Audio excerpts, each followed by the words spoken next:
शंभूराजे न्याय करा.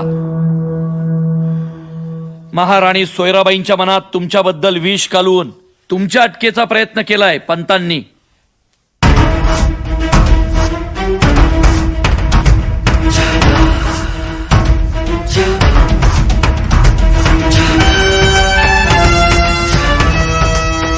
शंभूराजे वय, हुद्दा, स्वराज्याप्रती यांचं योगदान याचा कुठलाही विचार न करता न्याय करा. गुन्हा साधा नाही.